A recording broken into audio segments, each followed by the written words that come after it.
For this video, I am at my desk because I want to go over how you can set up your Scrivener document the way that I set it up. Hi, I'm Hananya Leclerc. I am a multi-genre writer who shares tips and tricks and talks about her life. Now, without further ado, let's get into the video. There are several different writing softwares out there that you can use. I will, for this video, be going into Scrivener because that is something that I personally use. I will be having 2 other videos up on other different softwares that I have used in the past or that I might be using. So stay tuned for those, but for this video, we're looking at Scrivener specifically.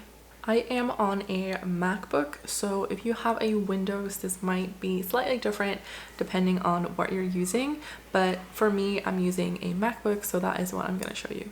For Scrivener, I will go over what I use and how I use it. So let's dive straight into it. I have Scrivener in my taskbar down below, so I'm just going to click on it. It's probably going to open whatever I was working on before, but we're just going to close out of those for now. So once you open Scrivener, it's gonna look something like this. And for me, we're just gonna open a blank. Is something that you can just do without having anything set up. You can also go for a fiction, novel, or short story if that is something that you wanna do. And then you also have some non-fiction ones, some script writing templates, and some miscellaneous ones. So what I usually do is go into a novel. You also have Novel NaNoWriMo, which is a template I had downloaded earlier at some point. Don't really remember where I got it from, but that is an option. I also have Novel with Parts, which just kind of splits it up into 3 parts mainly, so you can also do that, but I usually just go into the novel one. So if we open that, it's going to ask you where you want to save this, and I actually already have a test document, so I might actually open that. So the test document basically just hasn't done anything other than creating this document and calling it test and picking a spot where I'm going to save this. So even at the start of this, let me make this a little bit bigger for you. All right, so even in the test kind of document or the template that you're gonna set up, it's gonna look something like this, and there's even like a format thing. So it's gonna see, okay, well, this is the template, this is how to kind of use it, and it goes into it also here. So inside the manuscript folder, create a folder for each chapter and title each folder a different name of the chapter. If you don't intend to use chapter names, just use something descriptive that tells you what the chapter is about. You don't need to and it shouldn't title the folders chapter 1 and so on. That's actually how I do it though. So basically the chapter numbering will be taken care of during the compile process. I still call it chapter 1, chapter 2 and stuff. So create a new text document that you can do as well. And it just gives you some information on what to do, what not to do, and it's very nice, it's very useful. You can read through this for yourself if you are looking for a way to use this. If you're unsure, it gives you some basic information on what to do in these cases. So what I like to do is just kind of to dive straight into the manuscript stuff. So this is the manuscript folder, as you can see. The way that you kind of view this as a Scrivener document is on the left side, you kind of have your binder. So that is kind of how the folder structure in this project works. And then the big screen is kind of where you want to open whatever you're working on. And then on the side, you even have kind of a side panel that's going to give you some more information if you need it. So you can have like notes or the comments that you leave or some metadata. You can do kind of different things in there. In the side pane as well. There are different layouts that you can try out as well. If you're like, well, this is way too much information, there is a way that you can just change the layouts if that is something that you prefer later on. So that is going to be here at the top where it says view. You can just kind of say, well, hide the binder, I don't want to see that, or stuff like that, like hide the format bar. And you can also even go into the layout section. So default is the way that we currently have it, where it has a binder and then the other information on the right side. You can also do a 3-pane overview, a 3-pane corkboard, edit only, so then you can only see what you're currently working on and not the other different fields. You can do a corkboard only, which is kind of if you are used to scene cards, those little scene cards that you can move around. Then centered outline or dual navigation, you have kind of just different layouts that you can use to get an overview of your Scrivener information. I usually leave it on default, and I will be sometimes using like split screen if that is something that I want to use, and I can show you that as well. So if we go into the manuscript folder, then you have chapter here. To be fair, I just kind of not have chapters like this. I usually set it up differently, but this is a way that you can do it, and this is the way that Scrivener kind of recommends doing it. So you have a chapter and then you have different scenes within that chapter. So this can be like the chapter, so this is like opening image, and then you can have a scene where maybe the scene is walking on the beach, just saying something, right?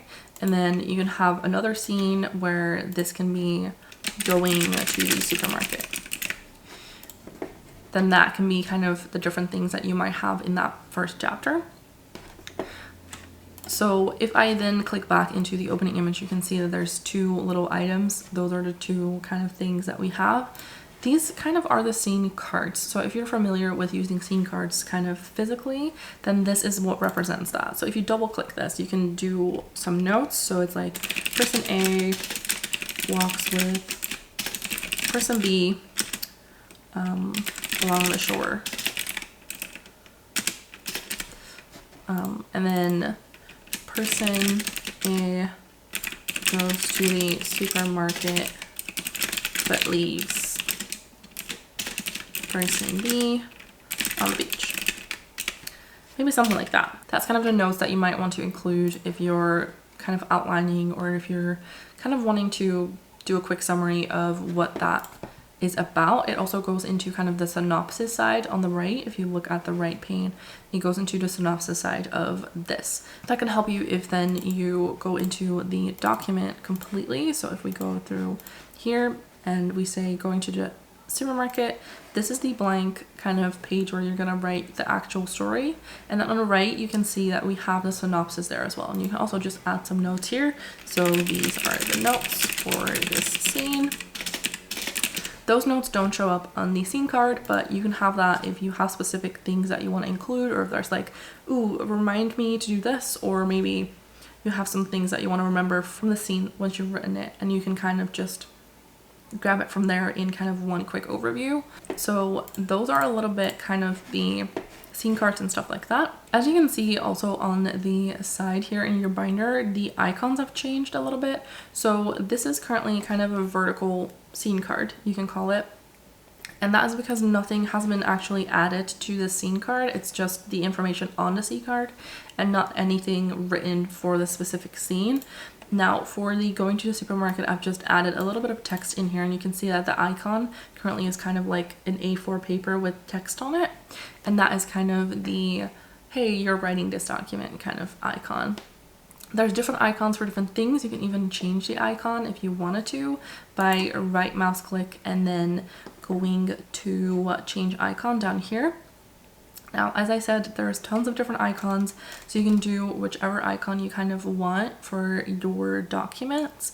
If you have like specific things that you think about when you're writing the scene, or if you're like, oh, this is gonna give me some good idea, or if you want to add some more different little kind of documents that you use. For example, the light bulb is like, ooh, this is my ideas kind of section, and I just want to include that there. So you can just write ideas in that little text document. Then you might want to change the icon and say, this is my ideas kind of section. For now, I'm just gonna kind of leave that as is, but that's a little bit on how to see this at least. If you want to see both of these scenes right after each other, you click on the different group mode. So currently it's grouped on the corkboard view, and if you then go to document view, you can see these lines here as well, which basically means that this is what would have been in the walking on the beach kind of section, and then this is what would have been in the opening image section. If you have any specific text that comes along with that, that would have been in here before the lines, and then the lines kind of split up the scenes. Then we also have the other group view, which is a outline kind of like this. I have different things that I include as kind of columns. You can kind of customize this if you right mouse click on it and then say what you want to see and what you don't want to see. It can become very overwhelming with a lot of information, but it can also be helpful if, for example, you want to include like keywords. Then the keyword section comes up here. Keywords are filled in on the right side, I think. Let me try and find this. So keywords are linked here on the right side, and the tab here that says metadata. So the keywords are down here, and if you then want to add keywords, you can just kind of say, maybe you want to say like person A, and then you also want to include keyword person B. If you kind of want to keep track of who is in your scenes, you can kind of see it that way. So these are currently representations of the color. I'm sure if you drag it out, it might actually show it, but so these are kind of the things that you could set up for that. And I'm sure you could even probably change these colors if you really wanted to by going into it. Yeah, so you can double click it and change the color as well if that is something that you want to do when you want to color code kind of the people that you have in your manuscript. Then you can, for example, do it that way, or you can use the keywords in like a different kind of way. If you have specific things that are relevant to your novel, then you can do that as well. So it is a handy kind of thing or section that you could probably do. If you are, for example, writing multiple POV, then I wouldn't necessarily use the keywords to do that. I would use labels. So what you can do as well is, here you see label, currently not labeled. So what I would do is pick, for example, red for one character and then maybe yellow for a different one. And that would be kind of how I would label these. So this is, for example, now currently the red label. As you can see, it doesn't really show you if you're just on this. The way that I would kind of implement this, so you can see it in the bottom, but the way that I like to see it is if I kind of go into the view. Let me see if I can find it quickly. It says it right here, use label color in, and I kind of usually just click almost everything. So you can do it like this, where it gives you a little ball icon, and you can also do it kind of as an icon as well, where it shows the icon, which I don't usually do. So it colors the icon in a different color, which I don't usually do that. But you can do, for example, index cards. So then that way, when you are going into the corkboard view, you can see the different colors of the scene cards as well. So they call them index cards, but it's basically kind of the same function. You can also say maybe outliner row. I don't actually know if that's this one. So then it shows the whole row of things. So not just the color label like here, it shows the whole row. And then you could also say, let me go in here, Scrivener titles, which I don't actually know where that is gonna show up. But there's different ways that you can kind of have that seen as your color, if that is something that you want to do.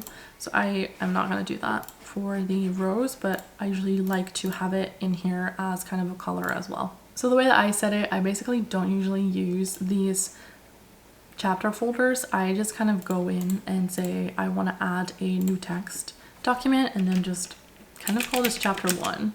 And I know that that is something that they don't recommend, because you have the chapters kind of coming from the folders, and that in the compile and everything makes it easier if you do structure it the way that Scrivener suggests you structure it. I usually just kind of go like this and then start typing, because I don't usually split my document into different scenes and then combine that into a chapter. To me, I don't know, I just kind of go with whatever works for me in my brain, and this is what works for me. So this is what I would do, but you can do it the way that you want to do it, right? You don't have to do anything the way that I tell you or Scrivener tells you. You can kind of be really creative with this. I do know that Scrivener has a big learning curve, and I understand if this is a little bit overwhelming. So once you have kind of different sections, maybe if you want to structure it like folders like this and then have the scenes in there, completely different way of doing how I do it, but this is the way that they recommend, then that is awesome. I kind of just use this usually. But that is the manuscript side, and the manuscript also is kind of what counts toward the word count. So I currently have 3 words written fully in the actual document, so it doesn't count the words in the summary section or the synopsis section or notes or like stuff like that. It doesn't count that as words. It only counts the words that are actually written in the document, which are currently 3 words. And you can see that by hovering over this little kind of title bar, and it tells you how many words you currently have in this specific document and then how many words you have in the full kind of manuscript. So if we move on from the manuscript folder at the moment, you can also go into the characters, and there you have a character sketch, which is kind of a character profile kind of set up for you as well.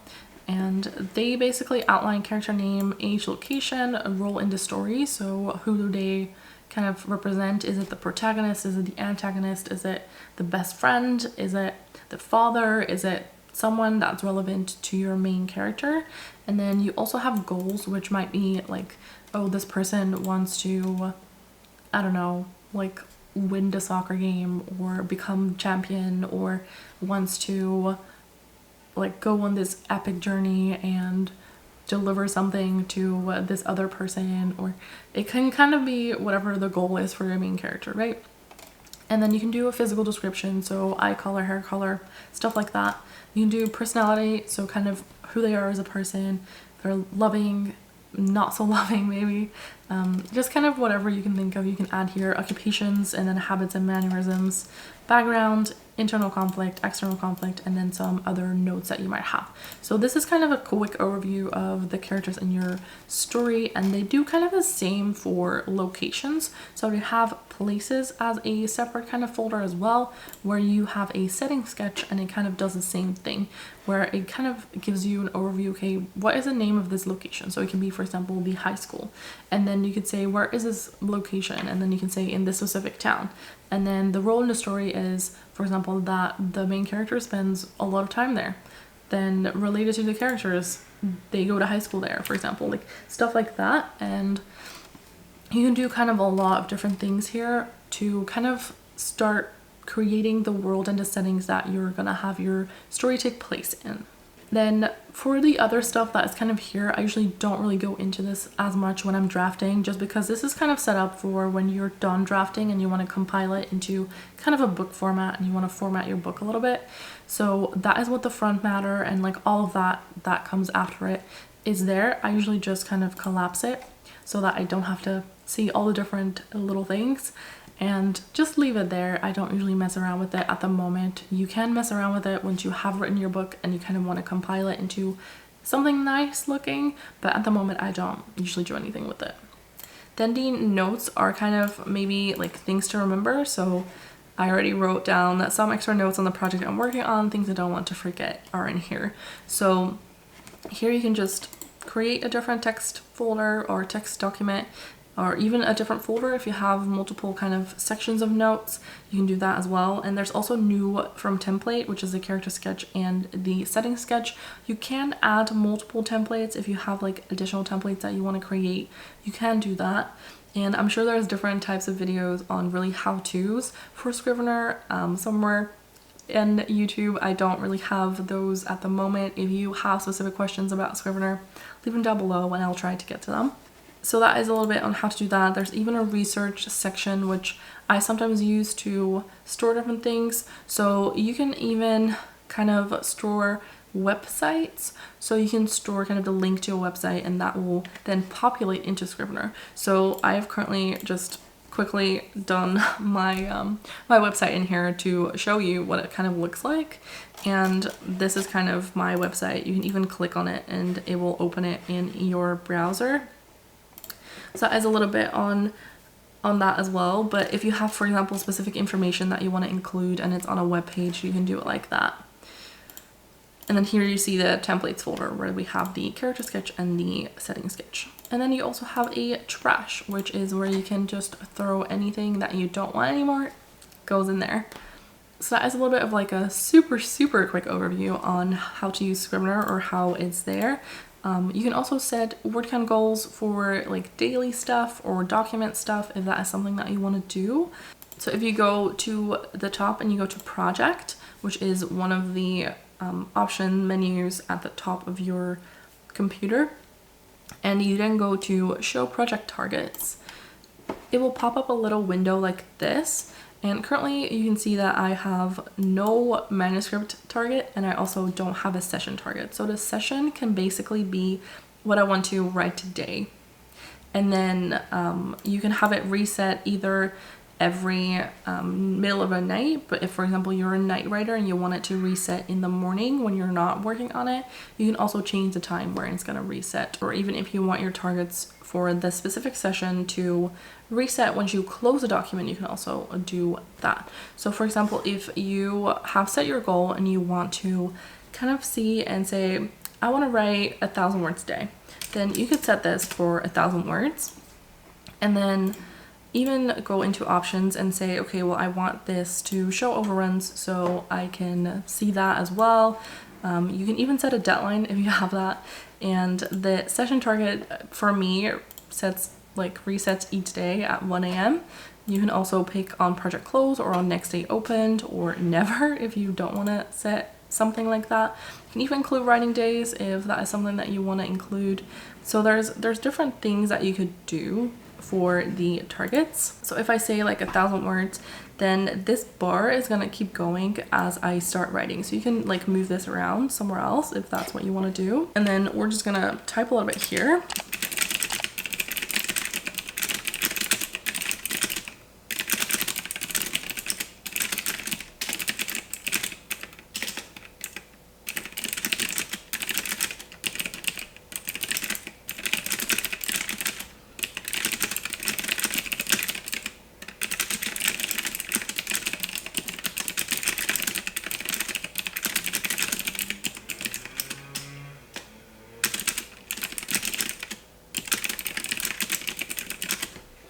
So as you can see, that kind of starts getting your bar further and further towards the goal. So I'm currently at 51 words, and that bar just keeps going on the session target.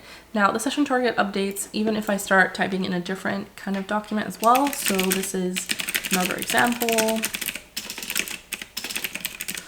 So you can see that now the session target still updates. The word count on the bottom of the screen is the actual word count of this specific document.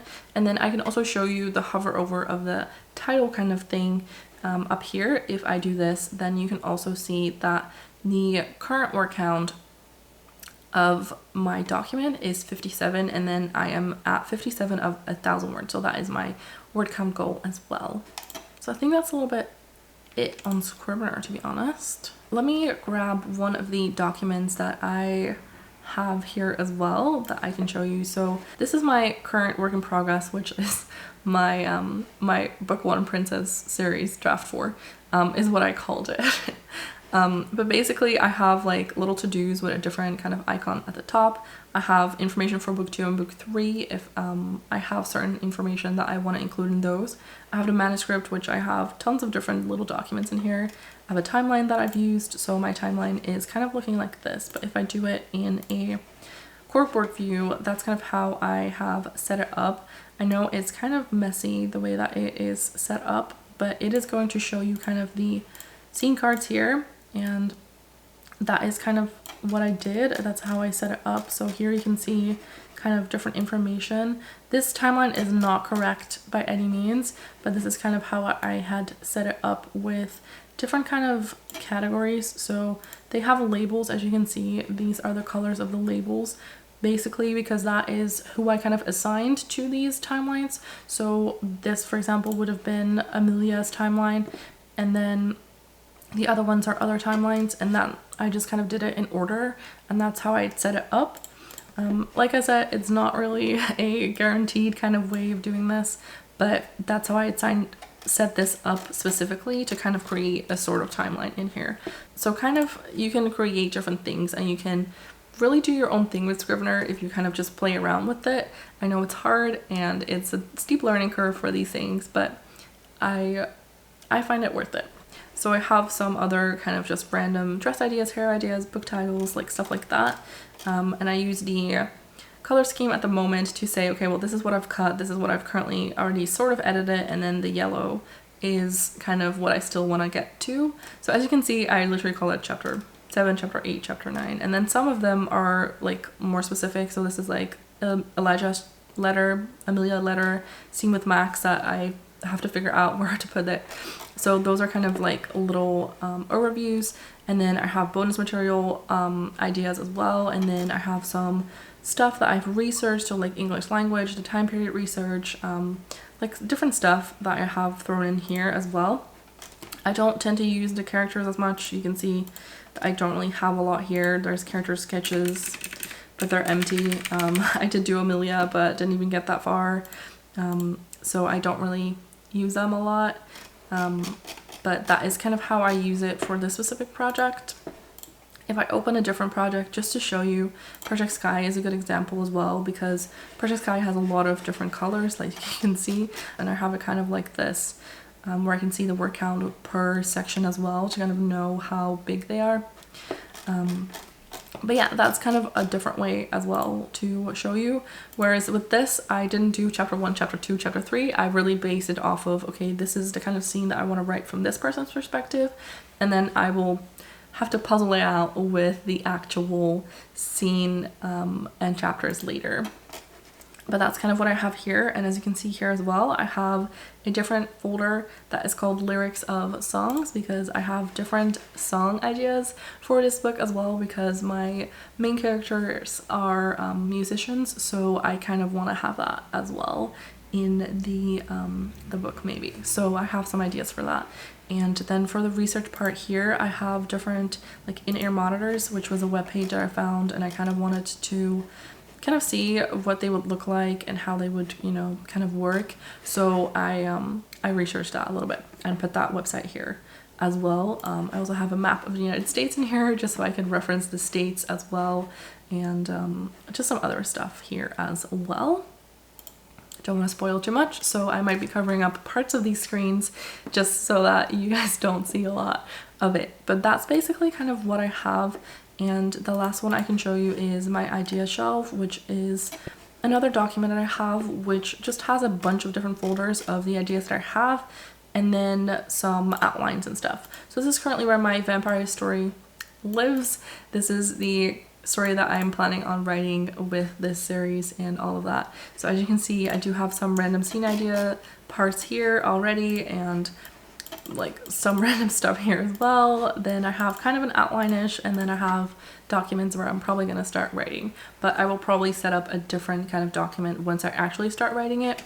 But that is kind of what I have so far, and you can see that I have different folders for different ideas, and then I usually just have like 1 or 2 kind of documents underneath with the initial brain dump and idea. So that's a little bit of an overview on Scrivener. I know it can be a lot to take in and a lot to kind of process if this is something that you haven't used before. I also have this set in my dark background setting just because that's what I enjoy doing. You can have different kind of ways that it looks. You can have different themes, and you can even find them online. Some people share them and you can download them as well.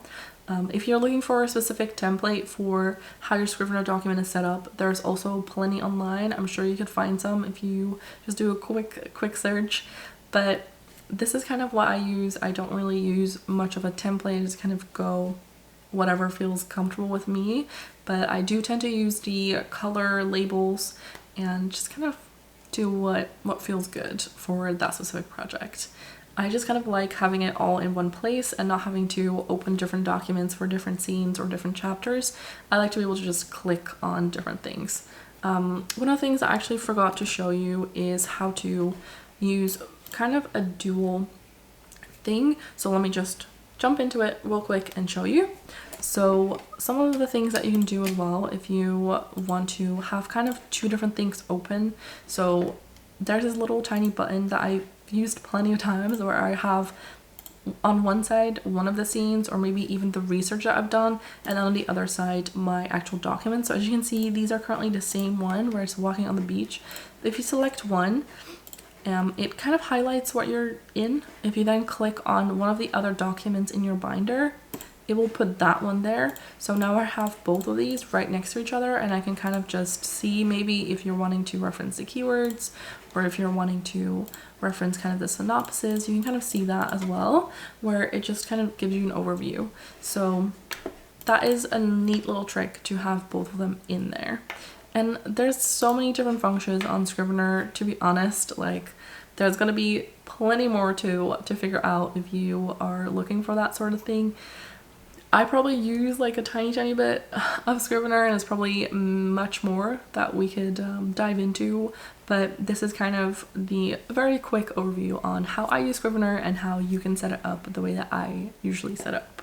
I hope this video was helpful for you. If so, then consider leaving a like, and let me know in the comments if you have specific questions on this program called Scrivener, and if it was helpful. Also let me know if you have specific things that you're working on in Scrivener, or if you have even tips and tricks for me.